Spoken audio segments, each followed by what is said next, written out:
আমরা দীর্ঘদিন বাইরে ছিলাম, এক দুজন লোক যারা ওই সময় নেতৃত্ব দিচ্ছিলেন।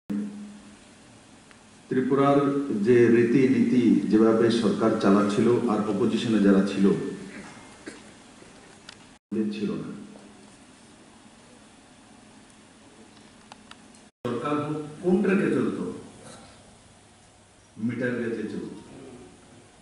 ট্রেনও মিটার গেজে এসেছিল ত্রিপুরাতে, আর সরকারও মিটার গেজে, আর রাজনৈতিক দলগুলো মিটার গেজেই চলত ত্রিপুরাতে। নরেন্দ্র ভাই মোদী ত্রিপুরাতে ব্রড গেজ এনেছেন, রাজধানী এক্সপ্রেস এনেছেন, মিটার গেজ থেকে ব্রড গেজে পৌঁছেছে, আর বিপ্লব দেবও ব্রড গেজেই এসেছে। যে মোদীর আবিষ্কার, ত্রিপুরাবাসী পুরো জীবন কৃতজ্ঞ হওয়া দরকার মোদীর কাছে। যদি নরেন্দ্র ভাই মোদী না হতেন, ত্রিপুরা কোনোদিনও কেউ মুক্ত করতে পারতেন না সেই বামফ্রন্টের ঘেরা করতে।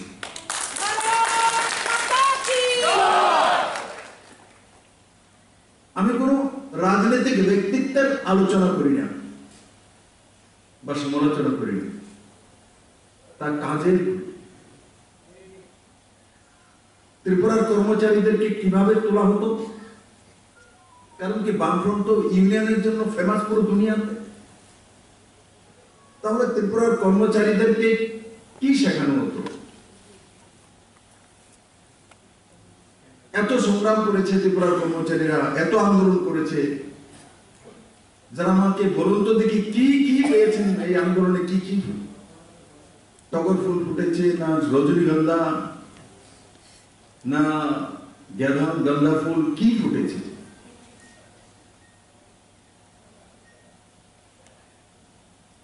সশক্ত আন্দোলনকারী, তার ব্যবস্থাপক, তাতে কি লাভ হয়েছে? দেশের অন্যান্য রাজ্যের কর্মচারী, যেখানে কমিউনিস্ট নেই, কংগ্রেসের হতে পারে, সমাজবাদী পার্টির হতে পারে, বিজেপির হতে পারে, একবার কি আপনারা তুলনা করেছেন যে রাজস্থানের কর্মচারীদের সুবিধা অসুবিধার সঙ্গে আমাদের কি তফাৎ আছে? কমিউনিস্ট শাসিত সত্তা আছে, আর যারা অপোজিশনে ছিলেন ওনারাও জানে আনজানে কমিউনিস্ট সিস্টেম হি নিজেদেরকে পরিচালিত করতেন। এটাই ত্রিপুরার সবচেয়ে বড় দুর্ভাগ্য ছিল। আমার এক মন্ত্রী এখন নেই, উনি নিয়ে এসছেন, ওনার মতো বিদ্বান যদি ল সেক্রেটারি না থাকে তাহলে কিন্তু আমরা এই এসসি এসটি যে কেসটা আছে, প্রমোশনের কেসটা আছে, 10,300 কেসটা আছে, সবগুলি হেরে যাব। এটা আমি শুরুতে বললাম, সব মিলি বকত। একই ট্রেনে তো চলতেন, একই ট্রেনে তো চলতেন, মিটার গেজে তো যেতেন। নতুন মানুষ 3-4 মাস আমি সবার কথা শুনতাম, ভাবতাম এরা দীর্ঘদিন ছিল ত্রিপুরাতে, হয়তো বোঝে তো সেটা। তারপরে দেখলাম এরা তো বিনাশ করেছে। তারপর নমস্তে দিয়ে নিজের আর যখন নমস্তে দিয়ে নরেন্দ্র মোদীর রাস্তাতে শুরু করলাম, তখন দেখলাম নতুন ত্রিপুরা তৈরি হতে শুরু করলো, নতুন মানসিকতা, নতুন সোচ, নিউ ইরা শুরু হলো ত্রিপুরার জন্য। এটা গতানুগতিক এক সিস্টেমে চলছিল।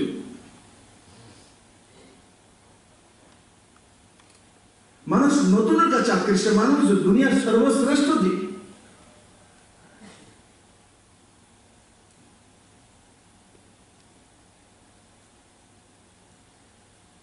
তো আজকে তাদের আন্দোলনের ফল কি? 7 বছর যাবৎ প্রমোশন বন্ধ।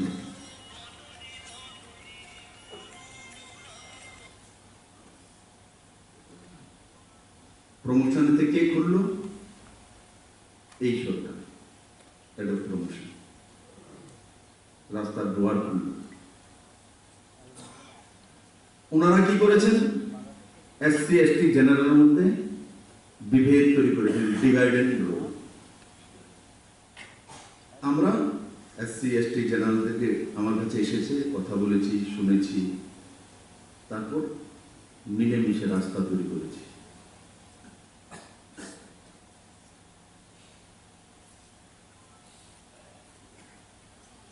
এবার রিক্রুটমেন্ট টিপিএস এর মাধ্যমে আমার বনমালী করে এবার যে লাস্ট টিপিএসসি রেজাল্ট আসলো, কয়জন টিপিএসসি তে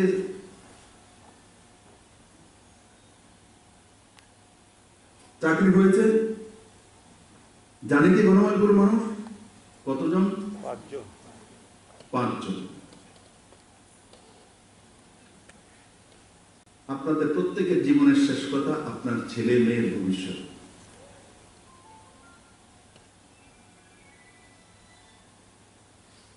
যারা যারা কিছু রাজনীতিতে আছি ঠিক আছে, ব্রড ওয়েতে চিন্তা করতে হয়, কিন্তু সাধারণভাবে একটা ডি গ্রুপের কর্মচারী, সি গ্রুপের কর্মচারী, একটা গ্যাজেট অফিসার কি চিন্তা করবে? তার ছেলে মেয়ে, পত্নী, মা বাবা, পারিপার্শ্বিক লোকজন শান্তিতে থাকুক, ওর নিজের পরিবারকে ডেভেলপ করুক, এটাই প্রথম তার কাম। ওর নিষ্ঠার সঙ্গে কাজ করে।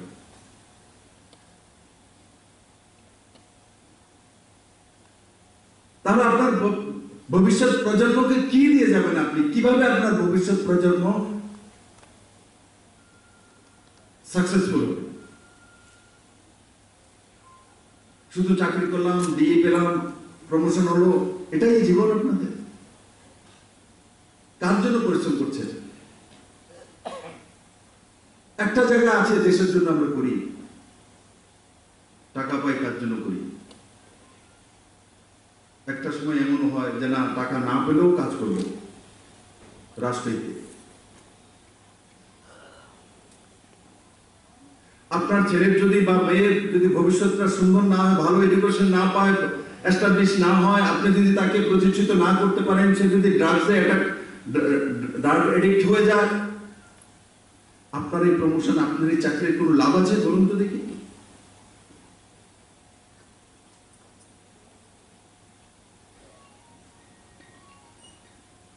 প্রথম অনেকের কাছে খারাপ লাগবে, আরে সিপিএম এর সময় ছিল টিপিসি তে এই নেতা, এই 3 নেতা আছে, 3 নেতার নাম আমি বলবো না, নাম বললেই ওনারা বললেই ওখান থেকে লিস্টে চলে আসে নাম। দূর বিপ্লবদের চালাইতে জানে না, কি জানি সব ছেড়ে দিচ্ছে দেবী করতে। নিজের হাতে রাখতে হয়, নিজে করতে হয় বাবুরে, নিজের হাতে রাখতে কি কি করছে আমি দেখি তো। কলম ভেঙ্গে দেখা লিখতে, কলম ভেঙ্গে দেখা সেক্রেটারিয়েটের স্টেনোগ্রাফার, কলম তো দূরের কথা, কাঠপিঞ্চি ভেঙ্গে লাগে। ত্যক্ত হয়ে গেছিলাম আমি নতুন নতুন আসার পর। আমার প্রিন্সিপাল সেক্রেটারিরা কোন ডিকটেশন দিয়েছি, যোগ্যতা লাগবে স্টেনোগ্রাফারের জন্য, কাস্ট যে বানাবে তারা ঢুকে দেব। জিবি হসপিটালে ল্যাব টেকনিশিয়ান, ও সিপিএম অফিসে জল পানি দিত, তার লাগিয়ে দিচ্ছে। মাঝে মাঝে পত্রিকা দেখেছেন, এর চাইতে দেখা যায় যে ও যে গার্ড আছে, সিকিউরিটি গার্ড, এরা ডাক্তারদের কাছে থাকতে তো অনেক কিছু শিখে গেছে, এর চাইতে ভালো। এমন এমন জায়গা যেখানে মানুষের জীবন নিয়ে টানাটানি, একটা মানুষের জীবন চলে যায়, যেখানে জীবন রক্ষা হয়, সেই জায়গায় ঢুকিয়ে দিয়েছে। ঢুকানোর জায়গা আছে তো অন্য জায়গা, জুট মিলে ঢুকিয়েছো তো তোমরা, অনেক ঢুকাবো না জুট মিলে।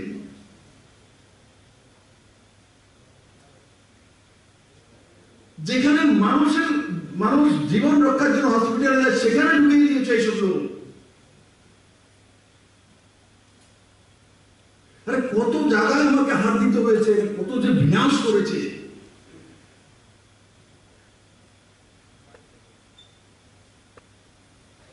আপনারা সেগুলো বলুন, না হলে আজকাল দেখি বিপ্লব দত্ত কিছু করে নাই। কালকে দেখলাম এই রাজ্যের পুরনো মুখ্যমন্ত্রী বলছেন মোদী তো দেখেছেন, বলছে কিচ্ছু হয়নি। উনি দেখলেন তো 1,50,000 ঘর দিয়ে দিল, কিভাবে দিয়ে দিল, কেন দিয়ে দিল? আরে মরণ জ্বালা ওষুধ দিয়ে কেলিকা দিয়ে দিচ্ছে, মরণ জ্বালা জোড়াইলেন জান, চাকরি করছেন তো অনেকদিন, এবার তিনি জোড়াইলেন গঙ্গা জল। আমি কালকে দিকে অবাক, এটা রাজনৈতিক দলের কার্যক্রম উনি ভাগ নিচ্ছিলেন, বলছেন মোদী দেখছেন, মোদী হ্যাঁ ত্রিপুরাকে 1,50,000 ভোট দিয়েছে, অন্যায় করেছে, দেওয়া ঠিক হয়নি। কারণ মরণ জ্বালায় কেন উঠছে? কারণ মোদী তো দিন কয়ে দিছে যে বিপ্লবদের কম সময়ে একদিনে এতগুলো দিয়ে দিয়েছে, আর 5 বছরে মাত্র 46,000 ভোট দিয়েছে এই জায়গার মধ্যে। ওই পুরুষ যখন খাটে থাকে না, ঝাড়ু দিয়ে ব্যাগের কি করবি, তারপর গরম মানে রৌদ্রের মধ্যে দিলেও ভিতর বিখ্যাত থাকে, রৌদ্র মারতে পারতো না, ঠিক? যখন গরম জল লেলা দেন তখন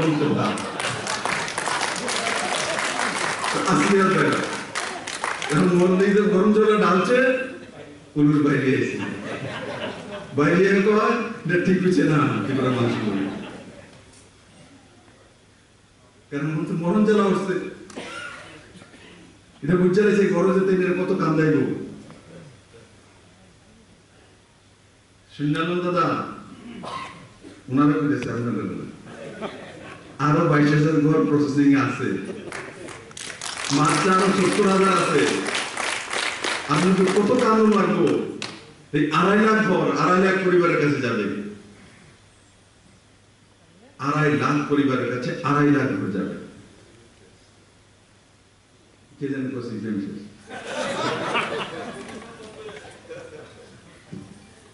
আগে কত ব্যবসা আসতো, টিনের মধ্যে ব্যবসা, পিলারের মধ্যে ব্যবসা, তারপর 10,000 টাকা দিয়ে বাকিটা ধমকানো, কত সিস্টেম আছে। কালকে গিয়েছি বিরুনিয়াতে একটা রাজনৈতিক কার্যক্রমে, আমি এমএলএ কে বলি, এর আগে গেলাম তখন জয়েন করে নেন 1400 কতজন, আজকে আবার দিকে 700। এদিকে আসলাম তার সামনে করতে আমি তো ফটফট মানে ক্লিয়ার কাট বলতাম, তো এদিকে আসলে কি সিপিএম এতে না এদিকে আবার জোগান দেন, না না স্যার, না না স্যার। আমি চলো লিস্টটা দেখাও, তো আমাদের লিস্টটা দেখে 657 জন লিস্টে দিয়েছে, লিস্টটা নিয়ে নিয়েছি। তারপর দেখেছি নামগুলো সবটি সঠিকই আছে। তারপর নিচে গিয়ে আবার চেহারাও দেখেছি কোন দিকে কোন দিকে, তো নিচে নেমে আবার মুখদর্শন করেছি। সবাই তো আর আসে না, তার পরিবারের 1-2 লোক করে এসছে, কারণ বলা যায় না তো, আমাকেও ভুলকে দিতে পারে, তার খুশি করে। তার জন্য আমরা আগেই তার টেস্টিং করে নিই যে যোগদানটা সঠিক আছে কিনা। 2-4, 5টা 10টা একটা দুটা এদের হতে পারে, কিন্তু সবটাই ভুলভাল হয়ে যাবে, এটা হওয়া উচিত না। এটা রাজনীতিতে সেই রাস্তা নেই। তো আজকে যেটা আমি বলছিলাম, আপনি চাইবেন যে আপনার ছেলে, আপনার মেয়ে সুন্দর ভবিষ্যৎ চান, তো সুন্দর ভবিষ্যৎ হলে সহি স্টেনোগ্রাফার থাকতে হবে, সহি টিসিএস অফিসার থাকতে হবে, সহি টিপিএস অফিসার থাকতে হবে। সে কোন বিজেপির পরিবারের হোক, কোন বিরোধী দলের পরিবারের হোক।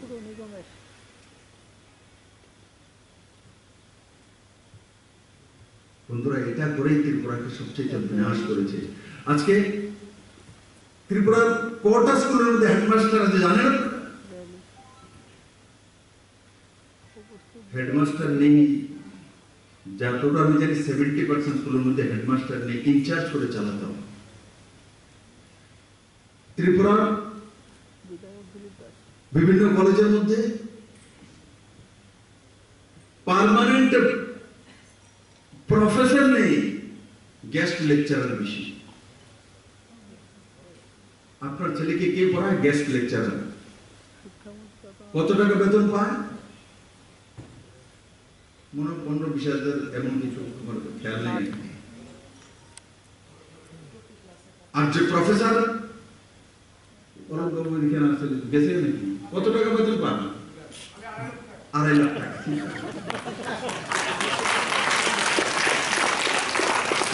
আবার তিনি বউ আছে, দুজনে মিলে 5 লাখ। আর গেস্ট লেকচারার কত দেয়? গেস্ট লেকচারারে 1,000 টাকা। চিন্তা করছেন, 1,000 টাকা পার ক্লাস। এক ব্যক্তি আপনার ছেলে মেয়েকে পড়াবে, তাকে 2.5 লাখ টাকা দেবে, মানে তার ও যোগ্যতা থাকা দরকার। টাকা দিয়ে অঙ্ক করছি না, ওই যোগ্য ব্যক্তি হওয়া দরকার, যে যোগ্য ব্যক্তি স্যালারি এত হয়। और गेस्ट लेक्चरर যার এক ক্লাসের জন্য 1,000 টাকা বেচারা পায়, ও তাকে দিয়ে আপনার ছেলে মেয়েকে পড়াশোনা করা হচ্ছে, কি কোয়ালিটি দেবে? সে ঘর চালাতে পারবে না, সে আপনার ছেলেকে পড়ানোর সময় 1,000 টাকা চিন্তা করবে, আরে আমার মেয়ের জন্য পরীক্ষার ফিটা দিতে হবে 50,000 টাকা, কোথা থেকে করবো? অন্য কোনো বিষয়ে চিন্তা করবে। তন্মন ধন দিয়ে আর পড়াশোনা করাতে পারবেন আপনার ছেলে মেয়েকে।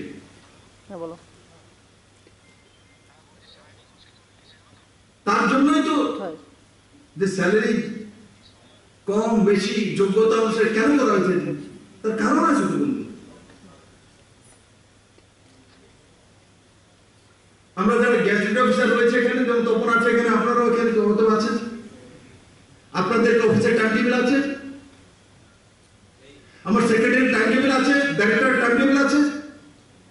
আমি কোনো ক্লার্ককে যদি কোনো কারণে ফোন করি, শনিবার রবিবার দেখি বা ছুটির দিন, বা তখন আমি দরকার পড়লে ফোন করি না, কিন্তু চিফ সেক্রেটারিকে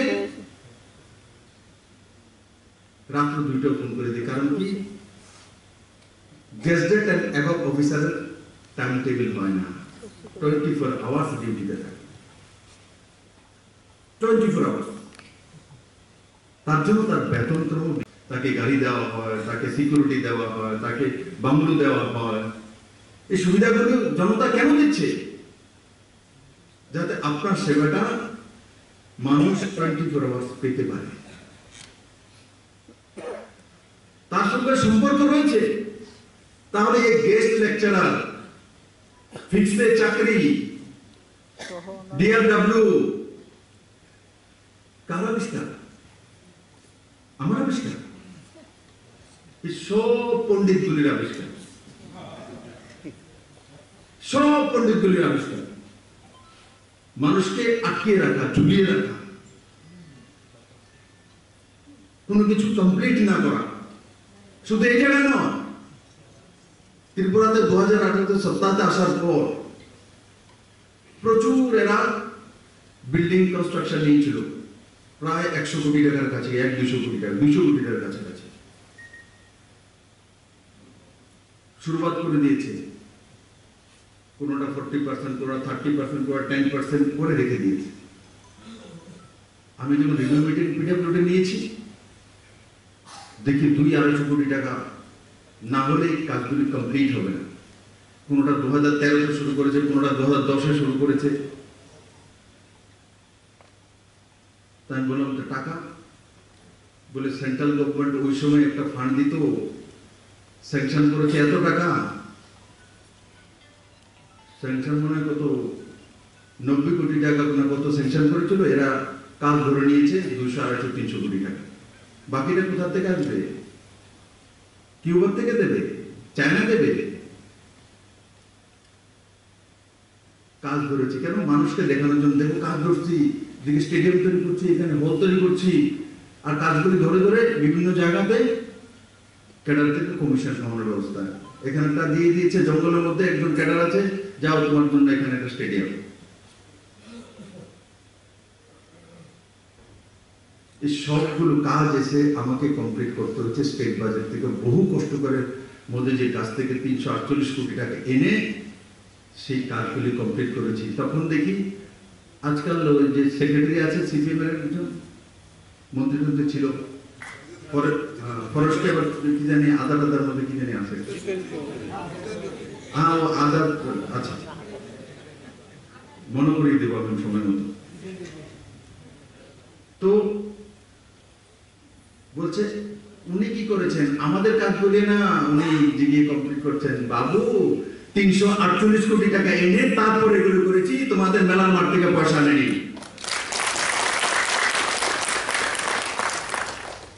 আমাকে এক উঙ্গলি দিলে আমি আধা পর্যন্ত যাব।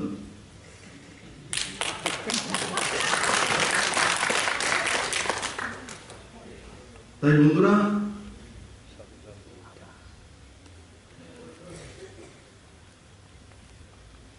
সহি বিষয় পাবলিকের কাছে যাওয়া, সঠিক দিশা রাজ্যবাসীকে দেওয়া। আমি তো না বলিনি, আমি তো আপনাদের সামনে বলেছি, শুরুয়াত এরাই করেছিল। কিন্তু বাংলা তো প্রবাদে শেষ ভালো তার সব ভালো। তো শেষ ভালো তার সব ভালো, শেষটা তো আমি না করলাম, মোদীজি না বসা দিল। অতিরিক্ত 348 কোটি টাকা এনেছে, আপনারা পত্রিকায় দেখেছিলেন। 7 পে স্কেল দেওয়ার সময় 1500 কোটি টাকা ওনার কাছ থেকে এনেছিলাম আমি। তারপর 348 কোটি টাকা ওনার কাছ থেকে 500 কোটি টাকা চেয়েছিলাম, উনি দিতেই দেন না। অনেক কষ্ট করে ওনাকে অনেক কিছু বলে, ত্রিপুরার মানুষকে আপনি ভালোবাসেন সবকিছু বলে টলে তারপরে 348 কোটি টাকা এনে তারপরে সেই কাজগুলো এনে আমি কমপ্লিট করেছি। আপনারা দেখেছেন জঙ্গলপুরে 2013-তে কোর্ট বিল্ডিং শুরু করেছিল, একতলা বিল্ডিং। 2021-এ আমি চিফ জাস্টিসকে খুরশি সাহেব ছিলেন, গিয়ে সেটা ইনোগ্রেশন করেছি। 13 থেকে 2021 কত বছর লাগলো? কত? 8 বছর একতলা বিল্ডিং বানাতে। কি অবস্থা তাদের, গতি দেখেন। আরেকটা আমার বাড়ির সঙ্গে আরেকটা সিএম হাউস তৈরি করছে, অনেকে ভাবে বিপ্লব শুরু করছে। আমার মিত্র বিধায়ক আছে এক দুইটা, তাদের সঙ্গে মিলামিশা চলে, কোশ্চেন করে এই সিএম হাউসটার মধ্যে কে থাকবো? আমি উত্তর দেইনি, আমি বলতো তোমার রাখুন। কত সব এই সিএম হাউসে কে থাকবো? সিএম থাকবো, কোশ্চেন করে সিএম হাউস, সিএম না, সিএম হাউসকে বিরাট থাকবো।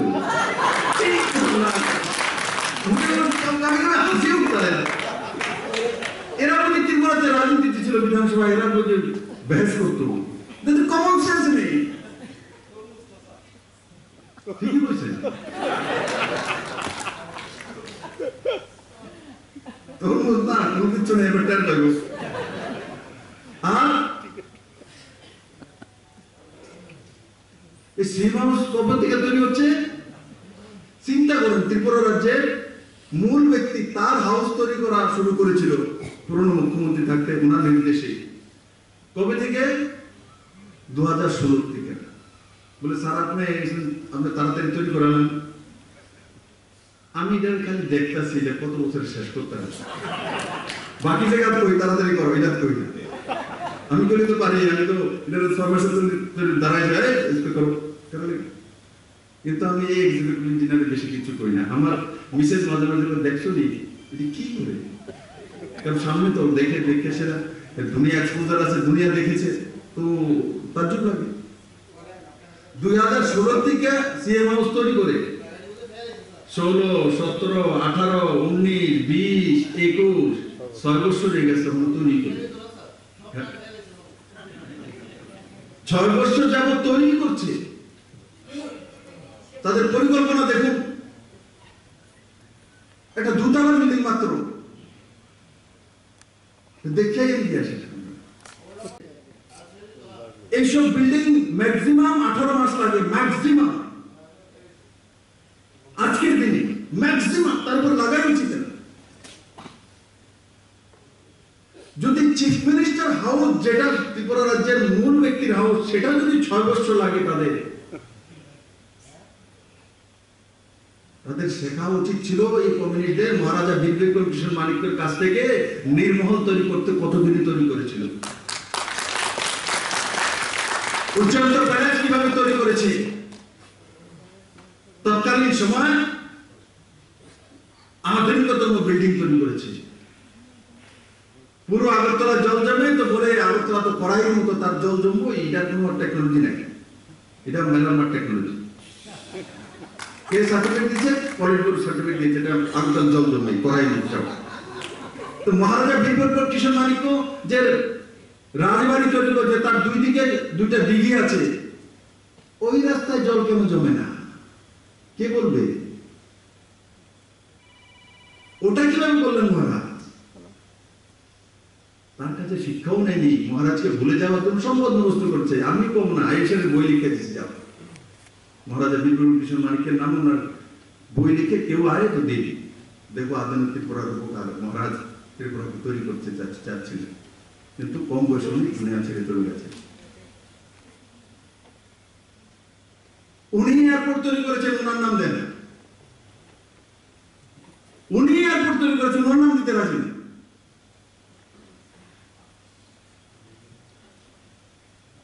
আজকে বনমালীপুরে এখানে অনেক লোক আছে, কার কার বাড়ির মধ্যে জল উঠতো আগে হাত তুলুন তো দেখি, আসেনি কেউ? জলের রুগী কত জল উঠতো আগে? এখন কত জল উঠে? হ্যাঁ, তো এখন পায়ের পাতা বলতে আচ্ছা করাই গেছে, করাই তো পাঠিয়ে দিয়েছি মেলান, তারা খিচুড়ি আনবে করাই। তো আজকে আমি বিষয়গুলো অনেক সময় আমরা হাসির ছলে বলছি, কিন্তু বিষয়গুলো সিরিয়াস।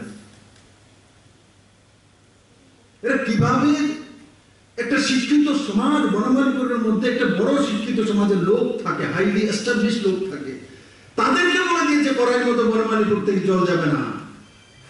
বাকি লোকদেরকে গ্রামে গিয়ে কি করতো এরা? এই কমিউনিস্টের দল ডেলি দেশের কথা নামে পেপার, আজও আমি দেখি সব কিছু একটা সত্য, সব মিথ্যে কথা লেখে, আর গ্রামের মানুষকে এগুলো পড়াতো, পড়িয়ে এটার মধ্যে ডেলি লিখতো স্বর্ণযুগ চলতে আছে, রূপার যুগ চলতে আছে, হীরার যুগ চলতে আছে, সব মানুষকে এভাবে এরা ত্রিপুরার ব্যবস্থাকে বরবাদ করেছে বন্ধুরা। তাই আমি আপনাদেরকে বলবো, আমি একবার আমার কাছে লেখা আছে আপনাদের জন্য সরকার কি কি করেছে না করেছে, রাজীব বাবু বলছিলেন, আমাকে না দেখে মুখস্থ আছে। আমি একটা স্কিম শুধু বলবো, বহু জায়গায় ইলেকট্রিকে যারা কাজ করেন তাদের জন্য কত টাকা কি না সব জানেন আপনারা, জানেন তো? যেখানে 10,000 টাকা, এখানে 50,000, 50,000, 5 লাখ টাকা এমন করে দেওয়া হয়েছে। কিন্তু একটা স্কিম আমার সবচেয়ে ভালো লেগেছে, সেটা হচ্ছে 50 ঊর্ধ্ব 50 বছর 51 বছরের কোন কর্মচারী যদি তার মৃত্যু হয়, তো 60 বছর পর্যন্ত তার পরিবার, তার বাবা বা মা যতটা স্যালারি ওই সময় পেত, 60 বছর পর্যন্ত ওই স্যালারিটাই পেয়ে যাবে। এটা সবচেয়ে ভালো লাগে তাদের। তার কারণ জানেন? তার কারণ হচ্ছে ওই বয়সে যখন বাবার বা মার 50, 51, 52 বয়স থাকে, তখন ছেলে মেয়েরা হায়ার স্টাডি চলে, অথবা ইঞ্জিনিয়ারিং করছে, ডাক্তারি করছে বা রিসার্চ করছে। তো বাবার হঠাৎ করে ডেথ হয়ে গেল, তো পেনশনে চলে আসলো, তো স্যালারি তো একদম কমে শেষ গোড়ায় পৌঁছে গেছে।